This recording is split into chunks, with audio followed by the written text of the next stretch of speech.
Est-ce que vous êtes là? On a eu une petite coupure et je suis de retour. J'espère que vous aussi. Merci Séverine et tout le monde. Merci Marie-Jo, merci Germaine, merci Flore, merci Constant et tout. Finalement, je me rends compte que les gens qui devaient prier pour que la connexion soit toujours bonne, parce que nous livrons un vrai combat ici, mais ces gens-là n'ont même pas prié. Mais vos prières n'ont même pas été exaucées. C'est grave, ça. Hein? Il faut le faire pour que nous ne soyons plus interrompus par les défaillances de ce réseau. Car cela fait le bonheur de l'adversaire, des frères, de notre adversaire. Bref, je disais donc que pour Dieu, pendant que vous vous occupez des problèmes des autres, même dans des situations difficiles, Dieu s'occupera de vos problèmes, Dieu s'occupera de vous venir en aide obligatoirement. Verset 14. Il s'approcha et toucha le cercueil. Et voilà. Le Saint-Esprit est maintenant au niveau de votre problème.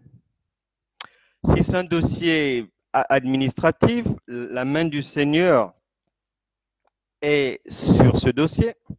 Si quelqu'un avait mis votre dossier dans des tiroirs, un dossier qu'on ne retrouve plus, ben sachez que ce dossier est déjà sorti et qu'il sera étudié normalement et vous aurez gain de cause. Le cercueil, c'est un problème vraiment qui n'avait aucune solution humaine. Est-ce que vous avez un problème administratif compliqué suite à de fausses déclarations? Sachez que la main de l'Éternel n'est pas trop courte pour délivrer et Dieu a touché votre dossier, Dieu a touché votre problème. Même si vous n'arriviez pas à justifier quoi que ce soit, à partir du moment où le Saint-Esprit a touché ce problème, vous allez voir votre délivrance immédiate. Vous allez vraiment vous réjouir, être dans la joie, que ce soit un problème de santé, que ce soit un problème avec les enfants, dans le commerce, dans les affaires, peu importe. À partir du moment où le Saint-Esprit s'est saisi de votre difficulté, de vos difficultés, c'est la joie. Et il est dit, ceux qui le portaient s'arrêtèrent. Il dit, jeune homme, je te le dis, lève-toi. Et le mort s'assit et se mit à parler. Jésus le rendit à sa mère. Voilà. Si vous aviez perdu des droits, le Saint-Esprit vous rétablit aujourd'hui dans vos droits. Si votre enfant était parti de la maison depuis longtemps, depuis des mois, depuis des années, que vous n'aviez pas de nouvelles, mais le Seigneur le touche maintenant là où le Saint-Esprit va lui parler, lui donner l'ordre de rentrer à la maison, de vous passer un coup de fil. Si on vous avait oublié dans une affaire et que vous vous êtes senti lésé, arnaqué, les associés et autres vont entendre la voix de Dieu qui va leur ordonner de vous remettre votre argent, de vous rendre ce qui vous appartient. Tous, verset 16, furent saisis de crainte et ils glorifiaient Dieu, disant, un grand prophète a paru parmi nous et Dieu a visité son peuple. Voilà.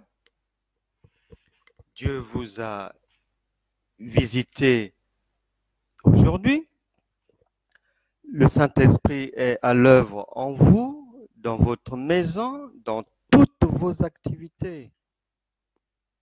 Il ne faut pas oublier que les yeux de l'Éternel épient toute la terre, voient tout ce qui s'y passe.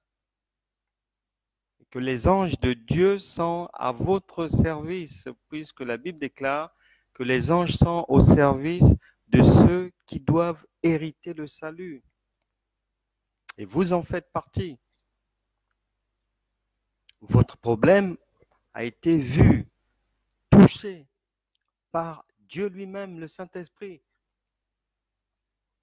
qui vous dit de vous relever.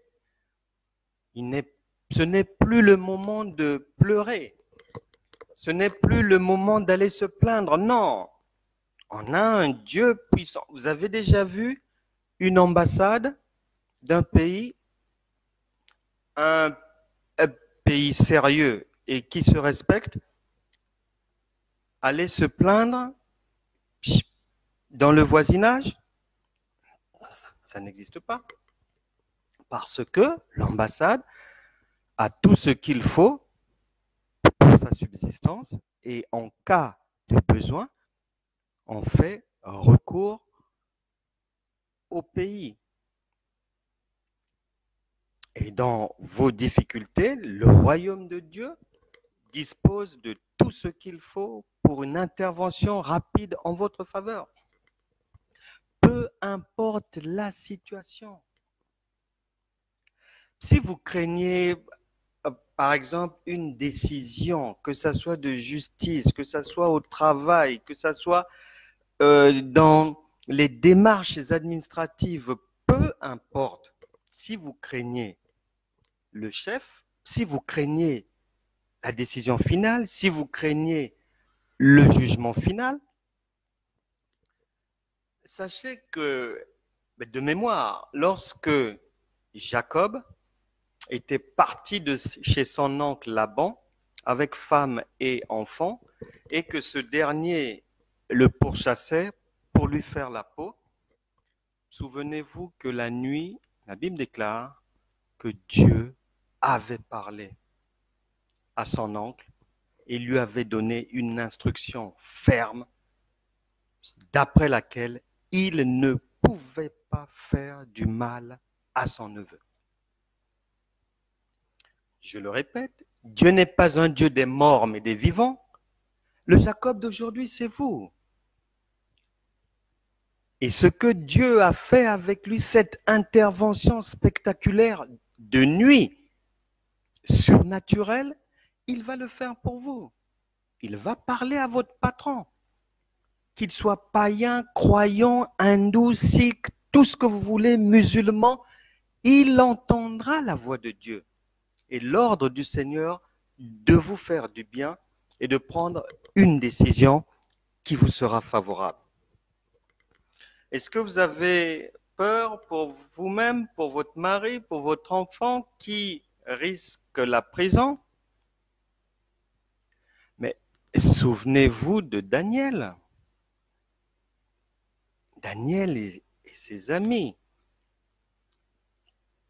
se sont retrouvés dans une situation de mort, on va dire.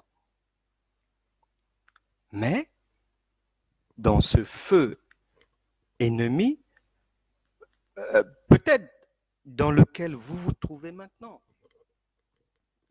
On veut votre mort, on veut en finir avec vous, on veut la fermeture de votre magasin.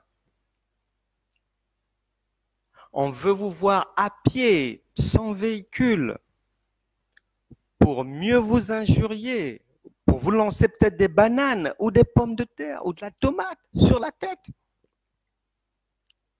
Mais sachez que le quatrième homme, qui est le Saint-Esprit, avait intervenu, était rentré dans ce feu-là et les Daniel et ses amis avaient eu leur délivrance. Et les Daniel d'aujourd'hui, c'est vous. Vous aurez la délivrance. Sans problème. vous aurez la délivrance. Daniel chapitre 11, verset 32, que ceux qui connaissent leur Dieu feront des exploits. C'est votre cas. Dieu est là pour vous. N'ayez pas peur. Vous faites face à une opposition familiale de jour comme de nuit.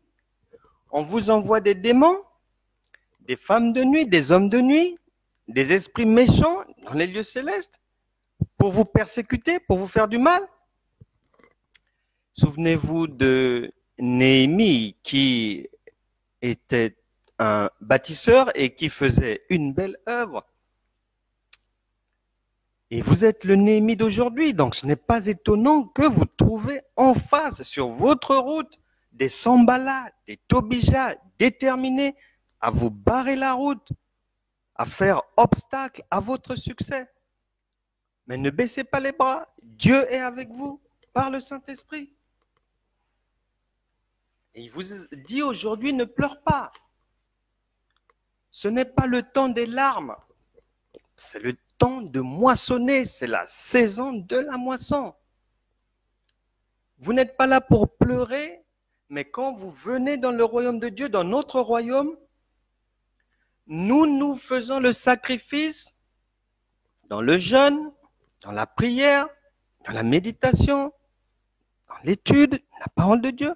Et lorsqu'on vient se présenter au nom du Seigneur à vous, mais vous, votre rôle est très simple, c'est de racler le butin de guerre. Une guerre que nous avons faite pour vous.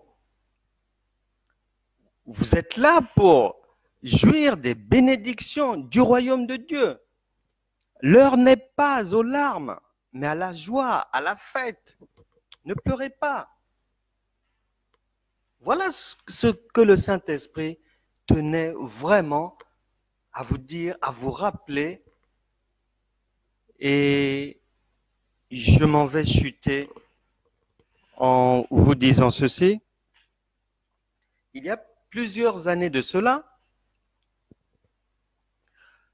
l'évangéliste allemand Reinhard Bonnke se trouvait dans la seconde ville de la République démocratique du Congo en Afrique centrale, ville de Lubumbashi, grande ville. Et Bonnke arrive à Lubumbashi pour une évangélisation de masse. Et au moment où il se trouve à l'hôtel, on lui emmène quelqu'un qui a un problème grave. Mais peut-être comme vous aujourd'hui. Le problème était lequel? Il y avait un prisonnier, quelqu'un est venu plaider la cause d'un prisonnier qui se trouvait à la prison centrale de cette grande ville, Lubumbashi, et qui était condamné à mort. Et la personne disait, évangéliste, il faut que Dieu intervienne parce que les condamnés à mort de cette prison, chaque mois, il y a une personne qui vient de la capitale et qui prend une corde comme ça et la lance au pif, et la tête sur laquelle la corde va tomber, le coup qui est pris, c'est ce condamné à mort qui est fusillé ce jour-là. Il y avait urgence. Le bourreau arrivait de Kinshasa le lendemain. Et donc, Reinhard Bonnke, comme le Seigneur, pour vous, pris de compassion, se déplace pour la prison centrale de Lubumbashi, rendre visite à ce condamné à mort. Il lui rend visite et Bonnke, il ne s'arrête pas là, il va demander à être reçu par le gouverneur de cette province. Et il lui pose le problème, plaidant pour ce prisonnier-là. Et pour faire court, le gouverneur, en échange, va lui demander de l'argent.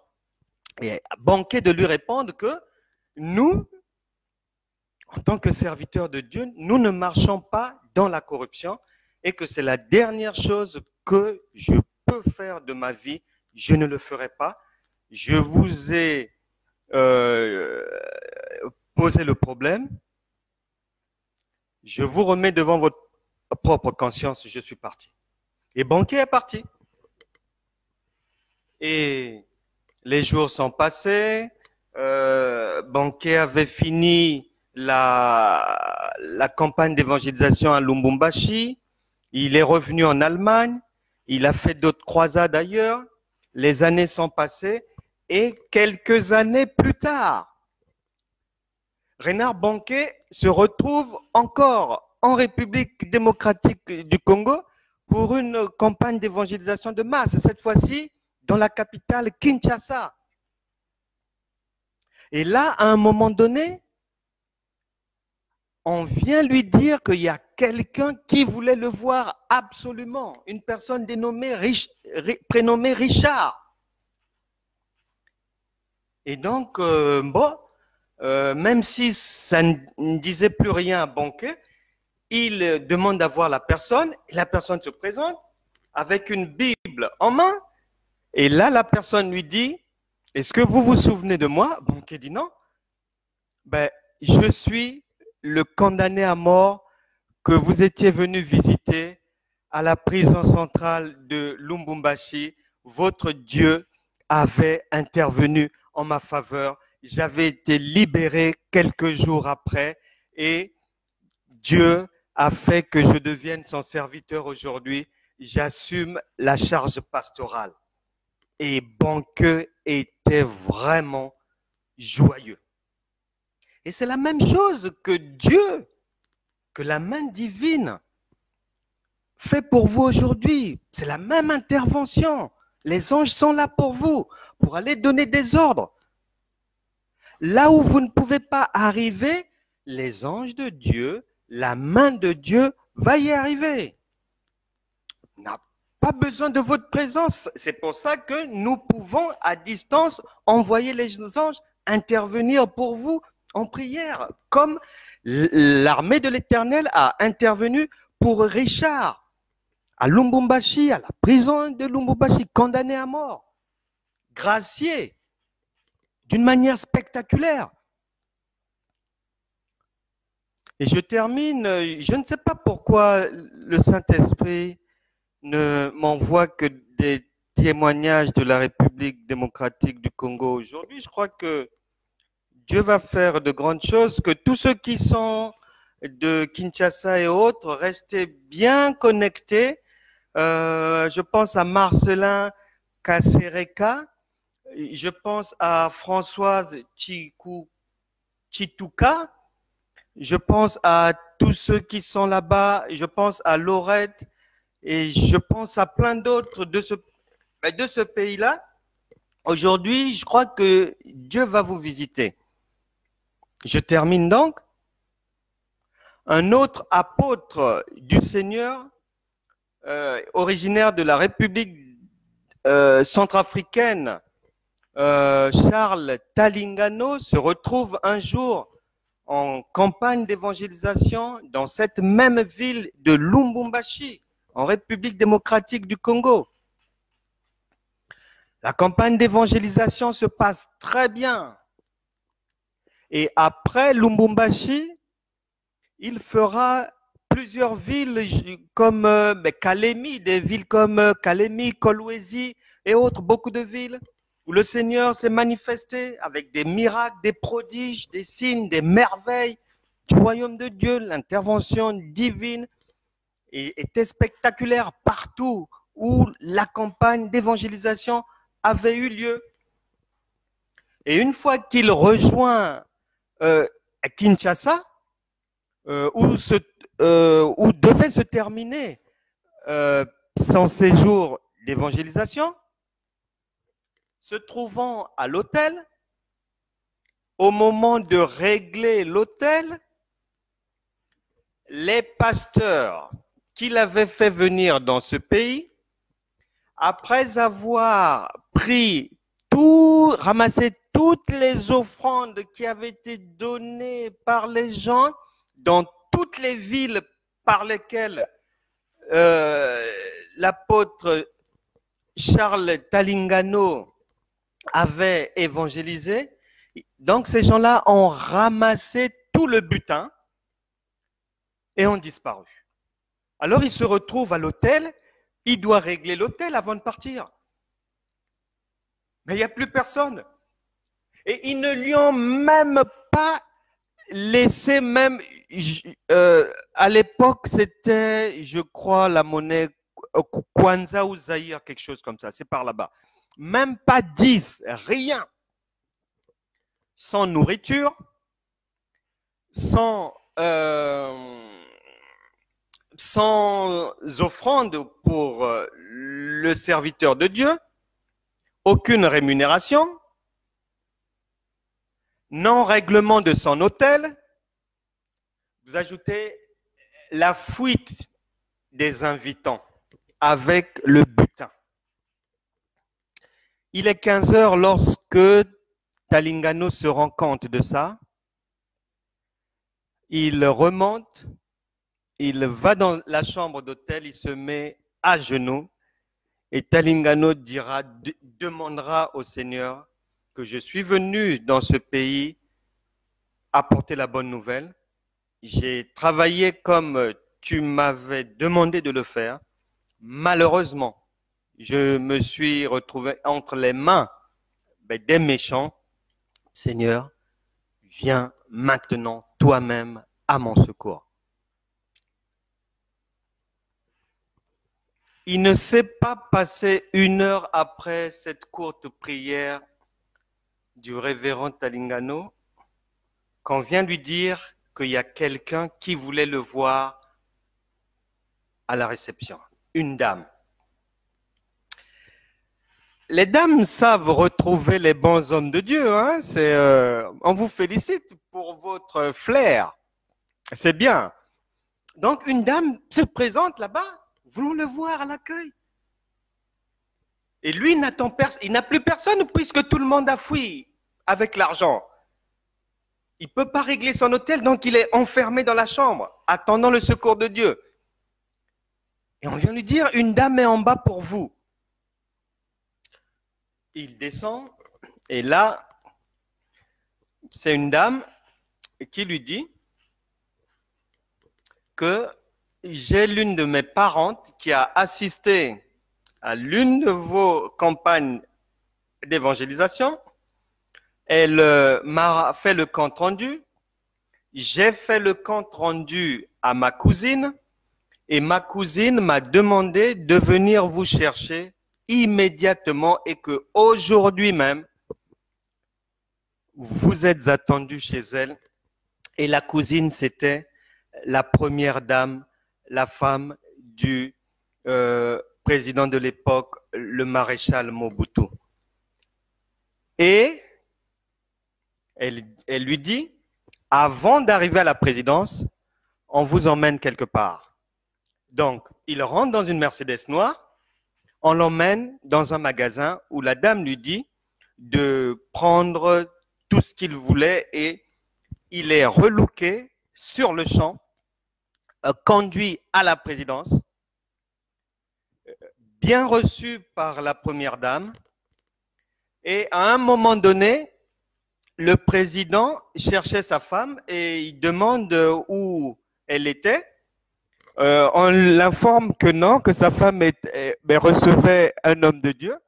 Et le président va dire, oh, donc vous recevez les hommes de Dieu?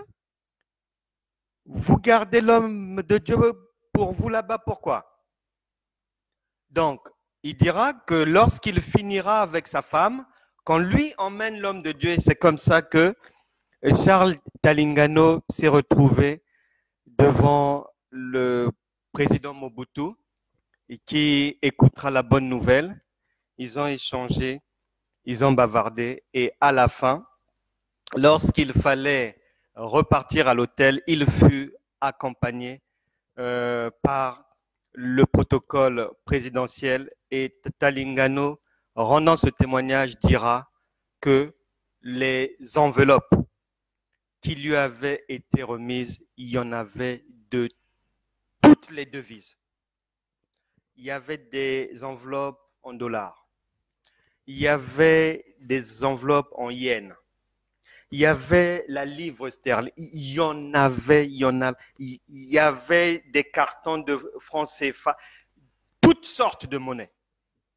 Et il dira qu'il y en avait pour au moins 200 000 dollars convertis en dollars. Et c'est comme ça que Talingano sortira de ce piège des méchants et sera délivré de la prison de la chambre d'hôtel où il ne pouvait plus sortir. Et ce même Dieu qui a intervenu pour lui l'a fait pour vous aujourd'hui.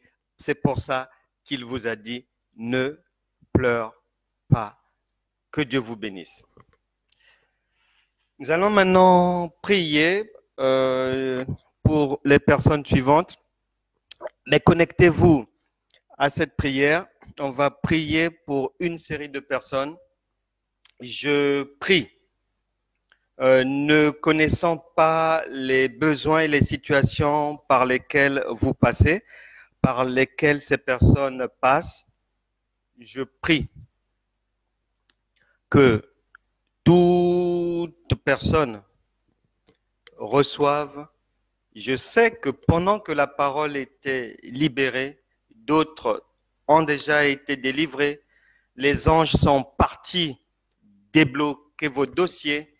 Il y a des documents qui ne vous étaient pas accordés. Vous allez maintenant les avoir. La guérison divine est là. Nous allons prier pour Gisèle Lumba. On va prier pour Damaris Campanella Mangin, pour le prédicateur Olivier Mangin. On va prier pour Madame Claudia Mbama. On va prier pour Mathisia Campanella. On va prier pour son frère Daniel Campanella. On va prier pour Ruth Bauer qui traverse une situation difficile, mais la main de l'Éternel, Ruth, n'est pas trop courte. On va prier pour Marie Lukuta. On va prier pour Joseph Socio. On va recommander à la grâce de Dieu Monsieur Larry Dorouk aux États-Unis. On va recommander à la grâce du Seigneur Marcelin Kasereka, Françoise Chituka. Et vous pouvez y joindre aussi vos autres frères et sœurs, vos amis, vos parents. On va associer aussi à cette liste Lucia Socio, le vœu de mon cœur.